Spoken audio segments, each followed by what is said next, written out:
अचार नहीं, समाचार से बनता है आज तक। सबसे तेज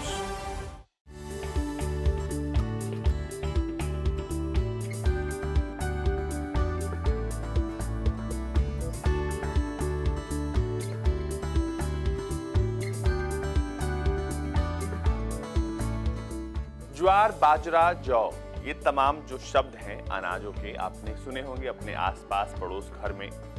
लेकिन अब ये जो शब्द हैं वो इंटरनेशनल हो गए हैं। अब आप सोच रहे होंगे कि आखिर ये जो शब्द हैं या फिर अनाज है, इंटरनेशनल कैसे हो गए?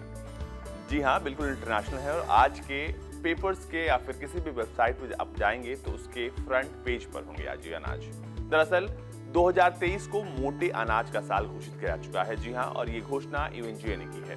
2023 ईयर ऑफ मिलेट्स जो है, इस बार इसकी घोषणा की गई है और इसे यूएनजीए ने कहा है कि इसे मनाया जाएगा। दरअसल भारत ने यूएनजीए में एक प्रस्ताव लाया था और ये प्रस्ताव था मिलेट्स के लिए। मिलेट्स यानी मोटे अनाज।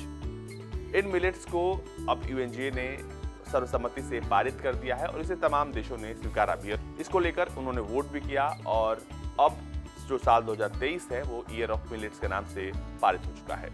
ये पूरी खबर क्या है बताते हैं हम आपको। दरअसल यूएनजीए यानी कि संयुक्त राष्ट्र महासभा में भारत ने एक प्रस्ताव प्रायोजित किया था जो कि मोटे अनाजों को लेकर था, जिसको सर्वसम्मति से स्वीकार कर लिया गया। इसके तहत 2023 को मोटे अनाज का अंतर्राष्ट्रीय साल घोषित किया गया है। मोटे अनाज में बाजरा, ज्वार, जौ या कौदी जैसी फसलें आती हैं और जो ये प्रस्ताव भारत ने वहां पर प्रायोजित किया, इस पर 70 से अधिक देशों ने इसका समर्थन किया है। भारत के स्थायी प्रतिनिधि टीएस मूर्ति ने ट्वीट करते हुए बताया कि ये बताते हुए हर्ष हो रहा है कि भारत द्वारा प्रायोजित प्रस्ताव को आज सुबह आम सहमति से स्वीकार कर लिया गया।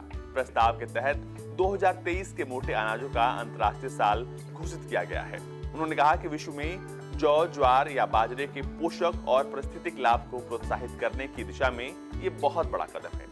तिरुमूर्ति ने प्रस्ताव के समर्थक देशों बांग्लादेश, केन्या, नेपाल, नाइजीरिया, रूस, सेनेगल और दूसरे देशों का भी आभार जताया। उन्होंने कहा कि 193 देशों के सदस्य वाली यूनाइटेड नेशंस महासभा का ये फैसला भारत की दृढ़ इच्छा शक्ति को भी दर्शाता है। बाजरा का उत्पादन कई देशों में घट रहा है जबकि इसकी खेती काफी व्यापक हो रही है। ऐसे में इसे लाभ पहुंचाने की तत्काल आवश्यकता है।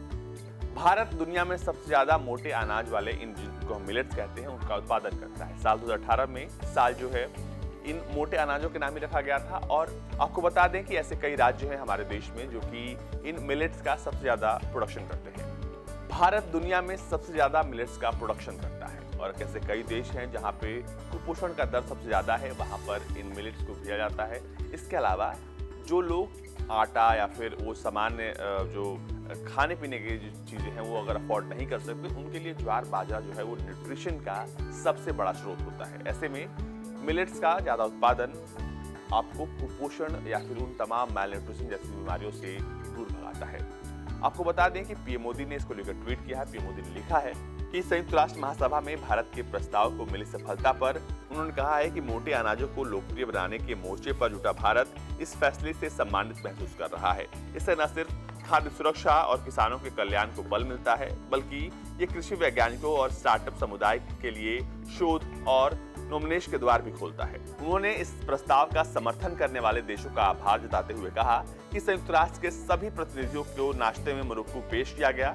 इसे मैं बहुत पसंद करता हूं और सभी से आग्रह है कि आप भी इसे एक बार जरूर आजमाएं। जब ये प्रस्ताव यूएनजीए में लाया गया, उसके बाद जब ये पास हो गया तो भारत की खास डिश मुरुक्को को उन तमाम जो राज्य थे, देश थे, उनको दिया गया। उन्होंने इस मिलेट्स से बनी इस स्पेशल डिश का आनंद उठाया और इसके बाद कई देशों ने इसको लेकर ट्वीट किया। रशिया, मलेशिया, ऐसे तमाम देश थे जिन्होंने इस मिलेट्स को लेकर जो भारत ने प्रस्ताव लाया है उसको लेकर ट्वीट किया और बताया कि वो आखिर कितने खुश हैं और भारत ने जो कदम उठाया है उससे आगे आने वाले भविष्य में क्या कुछ बदलेगा। पोषण तत्वों से भरपूर इन मिलेट्स को अगर हम आसान सरल शब्दों में समझने की कोशिश करें तो ये मोटे अनाज होते हैं जिनको हम और आप अपने दिनचर्या में इस्तेमाल करते हैं। लेकिन आज के देश में इसका जो प्रोडक्शन है वो दुनिया के कई देशों में धीरे धीरे कम हो रहा है। ऐसे में जरूरत है प्रोत्साहन की, ताकि ऐसे जो अनाज हैं उनको प्रोत्साहित किया जाए और ज़्यादा से ज़्यादा इनका उत्पादन हो सके, ताकि कुपोषण और माल न्यूट्रिशन से मिलकर लड़ा जा सके।